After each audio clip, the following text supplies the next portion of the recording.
From the nation's capital, the Conservative Caucus presents Conservative Roundtable, an in-depth look at today's most important issues. Welcome to Conservative Roundtable. I'm Howard Phillips, chairman of the Conservative Caucus, which sponsors Conservative Roundtable. And if you want to tell your friends and associates about the program and they're unable to watch it now, be aware that this program will be broadcast on YouTube, and they can find it there. Our guest for this broadcast is a man who's been a leader in the cause for a number of years. Tom DeWeese is one of the nation's leading advocates of individual liberty, free enterprise, private property rights, personal privacy, back-to-basics education, and American independence. He's a native of Ohio, where he has been a candidate for the legislature. He's been the editor of 2 newspapers, and he's owned several businesses since the age of 23. He debated the issue of the UN before the Cambridge Union in England, the United Kingdom, and he won the debate. And he's currently founder and president of the American Policy Center and editor of the DeWeese Report. Now, you have been almost unique in explaining to the American people the dangers of what is called sustainable development. What is sustainable development? Well, this comes from the Earth Summit in 1992, the United Nations Earth Summit that was in Rio de Janeiro. There were several documents that came out of that summit, and one of them was called Agenda 21. This is a soft law document, meaning that it's not a treaty, but it is a policy. It's a blueprint for what Al Gore called the wrenching transformation of America away from the horrors of the 20th century industrial revolution.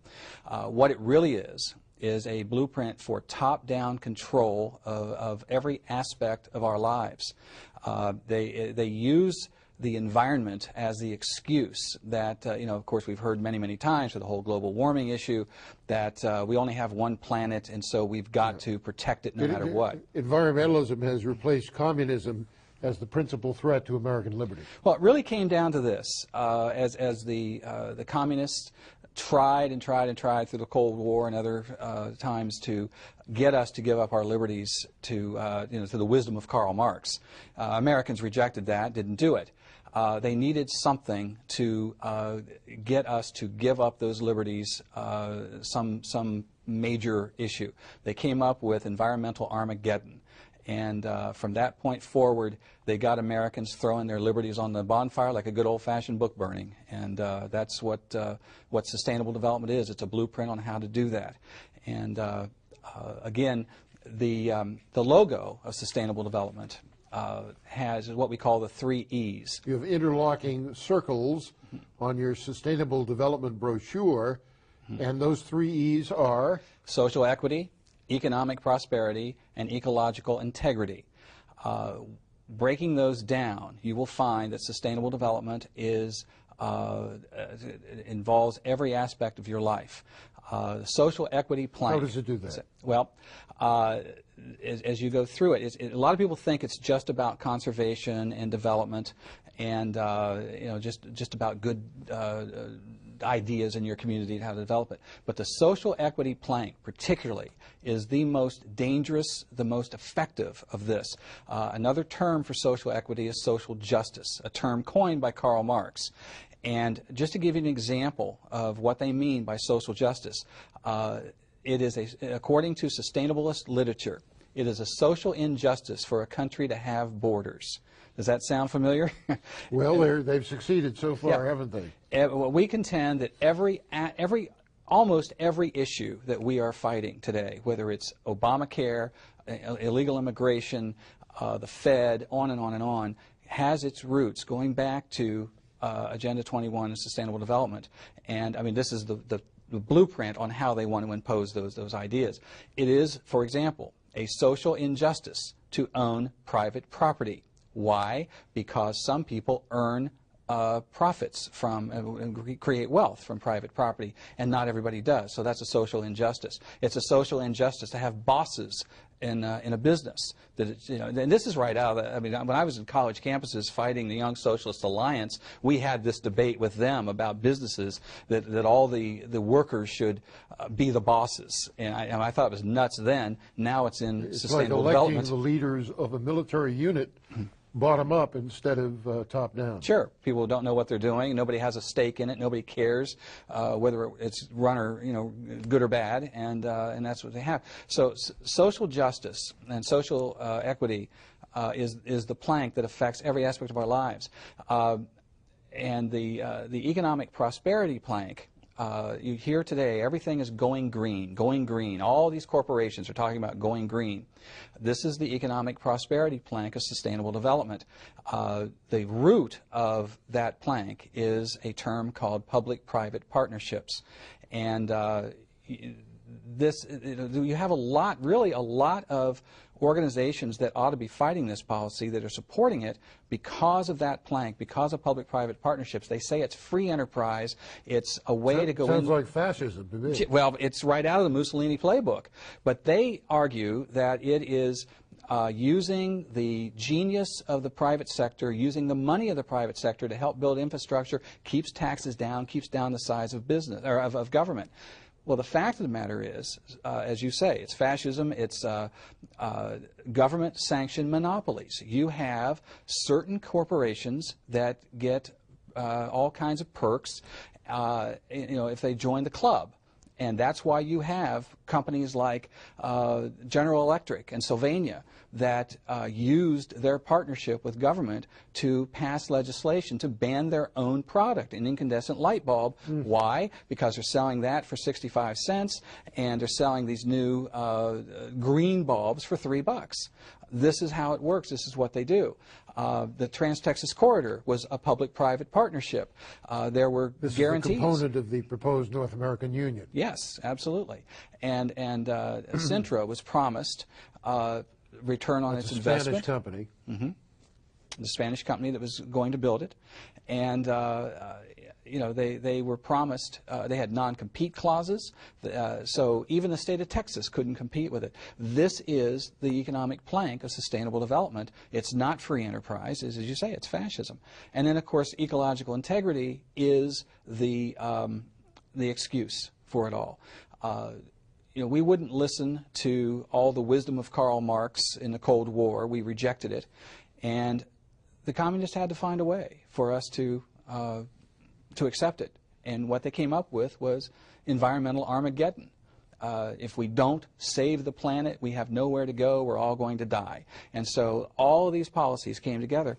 And cap and trade, global warming, you've heard the term smart growth. All of these things are part of sustainable development. Who is there in the political arena, an elected official, who understands social equity, economic prosperity, ecological integrity as key components of sustainable development?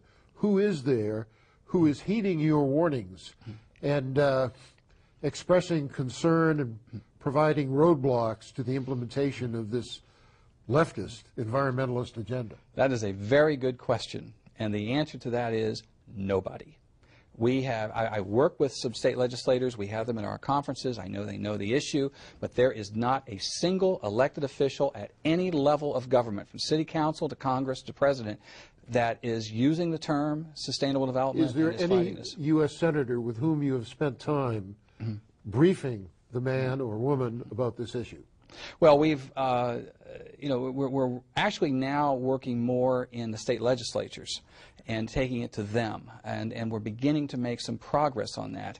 But yet, there is still not a single elected official who is standing with us on this. Well, let's take the Commonwealth of Virginia. There's an outstanding constitutional conservative by the name of Robert Marshall, who has provided leadership on many issues. Have you discussed this with Bob? I have not discussed it with him yet, but we were discussing just the other day that we're going to discuss it with him. He is open to this. He's your best prospect, in my opinion.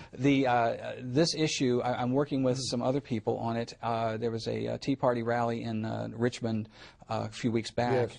and one of my associates gave a presentation on this, and legislators' ears perked up. That got us a meeting just this week with Attorney General Ken Cuccinelli, and he's got all this information. Cuccinelli's a very good man, and if he embraces the need to attack this problem of so-called sustainable development, you'll have a guy who's going to be going far. Yeah. He was looking at it as whether it was as a constitutional issue. You know, looking at he is a constitutionalist. Yes, and the thing I'm impressed with him about is that he, as I heard him speak just prior to that meeting with him, really has a root understanding of property rights. Yeah. It's not just the usual superficial across the top. He understands this the root. is one of the best men in public life anywhere. Yeah. We have to take a break here, Tom. Please stay with us. We'll be back with Tom DeWeese giving us more insight into these crucially significant issues. Stay with us.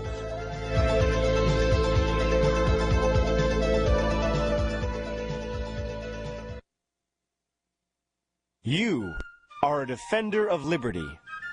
You spoke out. That is part of your job.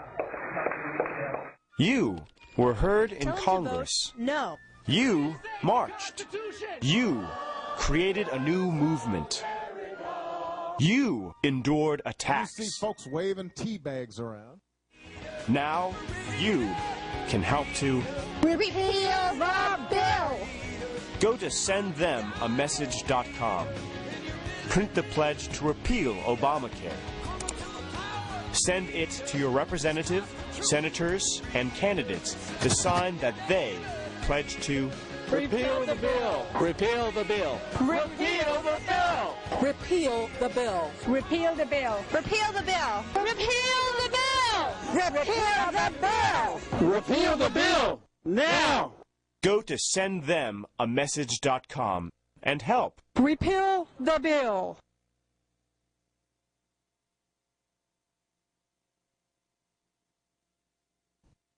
Hello, I'm Steve Forbes, chairman of Forbes Media, here to urge you to watch Conservative Roundtable if you want to learn about the issues that matter and what you can do to get our country back on the right track.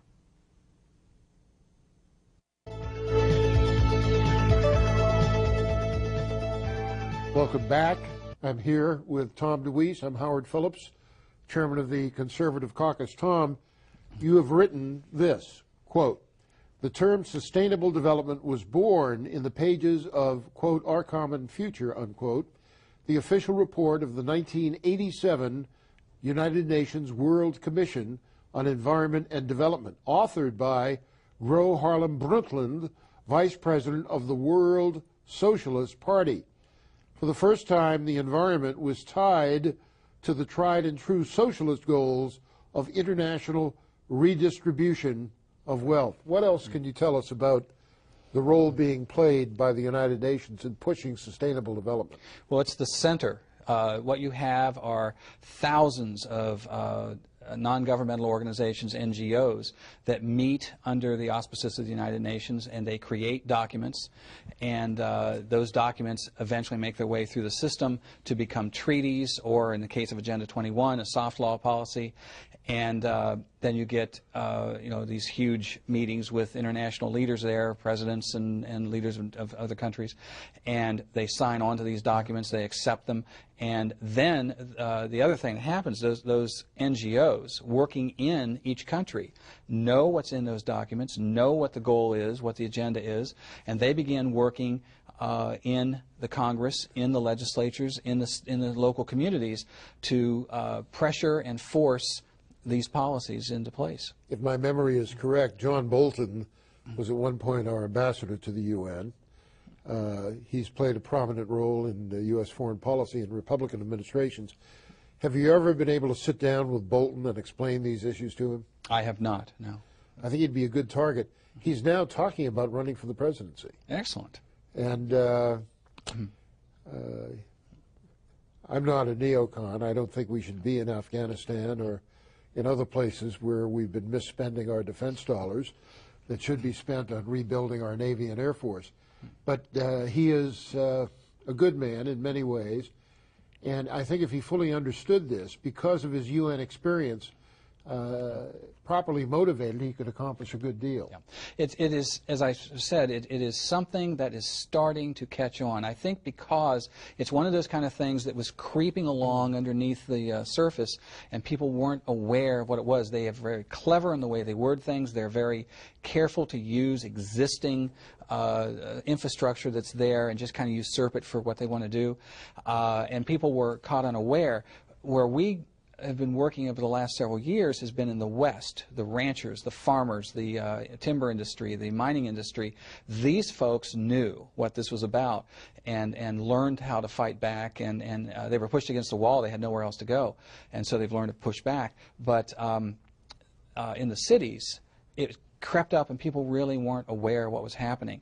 And over the last year or so, that has changed. And now we're getting people to listen to us. So getting to people who normally would not have listened to us, we now have a chance, I think, to get that done.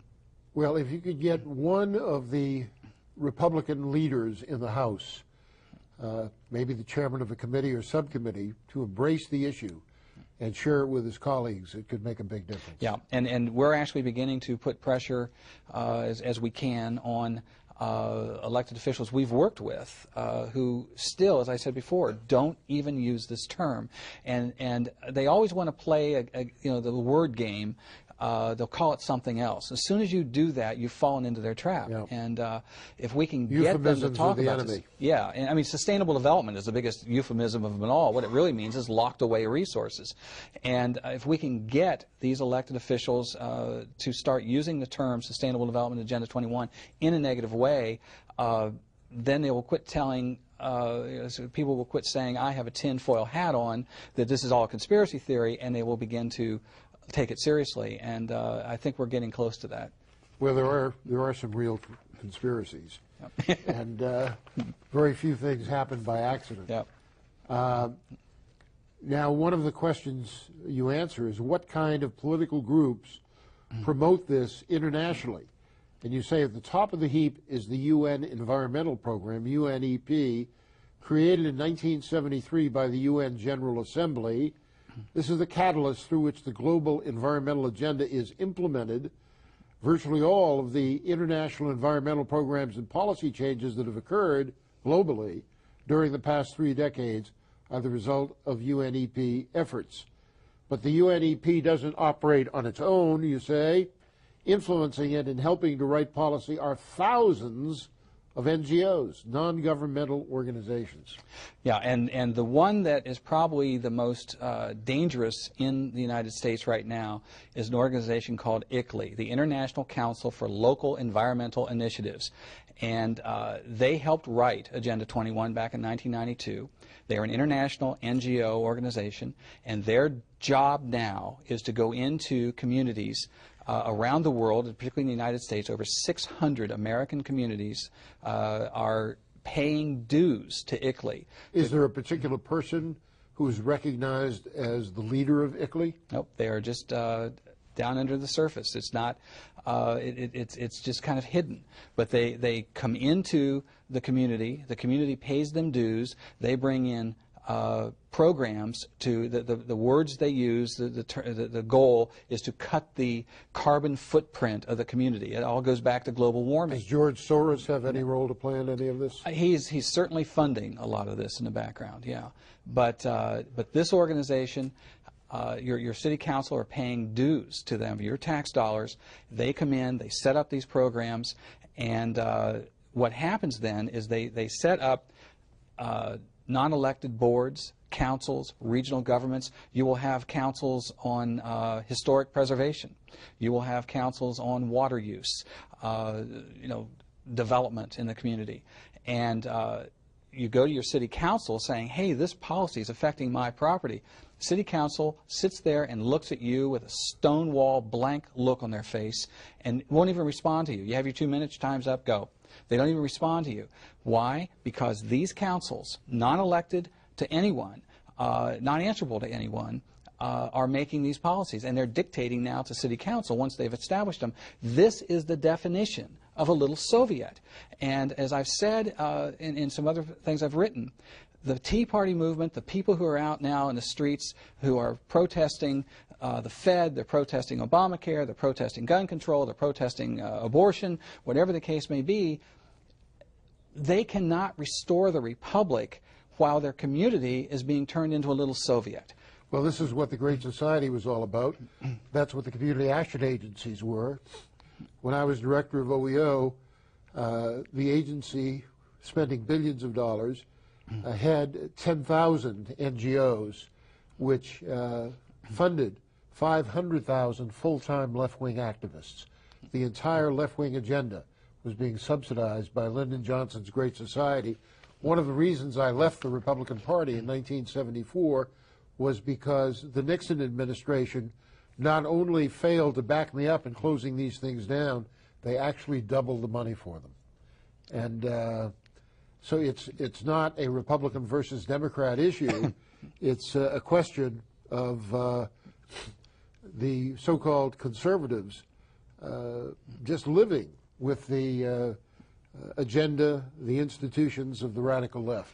Yeah, exactly right. What you have here, I mean, it's certainly not a a Republican versus Democrat issue, because Republicans have helped push this issue more than the Democrats had ever hoped could be done. And George Bush was certainly a major proponent of this. And what you have here is an entire agenda being put in place, and it's not just through the federal government, it comes through the local communities. And so, yeah, it's every year we celebrate Constitution Day on September 17, and we give out an Andrew Jackson Champion of Liberty award. This last year we gave it to Bob Marshall, and I know he's going to be receptive to your comments, because his whole speech was about the importance of doing things at the local level and how you can change America by the right kinds of actions at the local level. Yeah, people keep asking us, how do we do something about this taking over their communities and the federal government and all that. We believe that local action is the key to it. If you know what sustainable development is, and you know that ICLEI and other organizations that are like them are what they're doing in your community, it's not an easy thing to overthrow this, but at least if you begin to learn what it is, you can make some noise and put some pressure on it and change it. There is, of course, the 10th Amendment movement is the most exciting movement, I think, that's taken place in a long time, and I think that's a key. 10th Amendment reserves powers not specifically delegated to the federal government to the states and the people. And you've got people like Sheriff Richard Mack, who is teaching local sheriffs that they, yes. We're having a meeting of our Constitution Party this weekend, and some people are promoting Mack as a possible presidential candidate. We have to take a break here. We have another segment where we're going to turn this over to Tom, and he's going to use those closing moments to share with you some additional ideas. Please stay with us. We'll be back very shortly.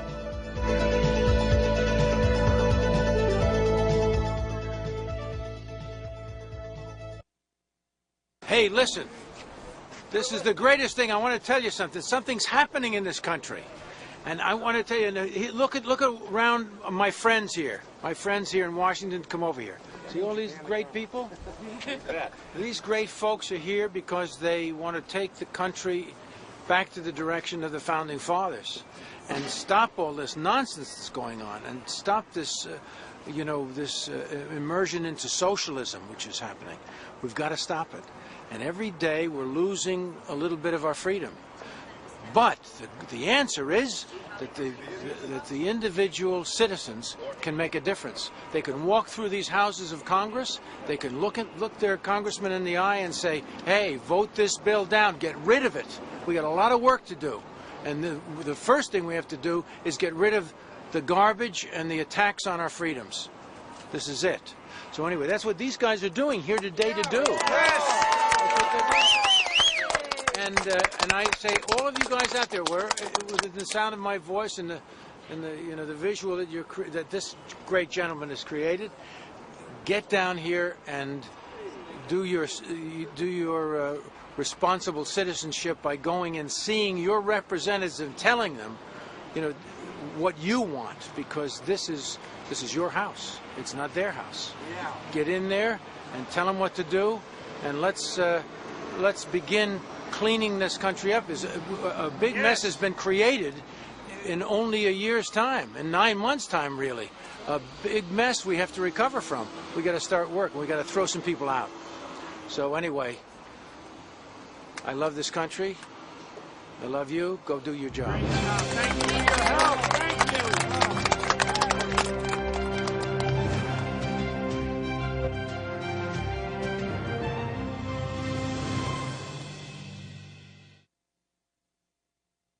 If you're interested in the kinds of issues we discuss on Conservative Roundtable, please be aware that our fax number is 703-281-4108. Send us your contact information, and without cost or obligation, we'll send you information that I think you would find useful. You can contact Tom DeWeese by checking out the address shown on your screen right now. Tom, we have a couple of minutes left. What are your closing words? The sustainable development is in every single community in America. Bar none. It's in one form or another. It is affecting your private property rights. It's affecting your family. It's affecting your job. It's affecting your standard of living. It's driving up the cost of your energy. It's driving up cost of property and so forth. And so every American is being affected by it, and every American needs to understand it. I mentioned to you the map. Why don't you show that map to our viewers? I think we're going to put it on the screen. We have about a minute left. Yeah. But this map is was created by a friend of mine, Dr. Michael Kaufman, when the Senate was ready to ratify the Biodiversity Treaty out of the UN, which also came out of the Earth Summit. And this map shows all this red area. It shows what America would look like if the Biodiversity Treaty had been ratified. All the red area is no-go for humans. No human activity at all. The yellow area is very, very limited human activity. The little green area, if you can even see it, is where there's normal human activity. And by the way, if people contact us at 703-281-4108 and ask for a copy of this map, we'll be happy to provide it to them with your help. Sure, absolutely. But this is what America will look like if sustainable development is put in place across the boards, and this is what we're trying to stop. Tom, I thank you for a most informative interview, and keep up the great work. And thank you for watching Conservative Roundtable.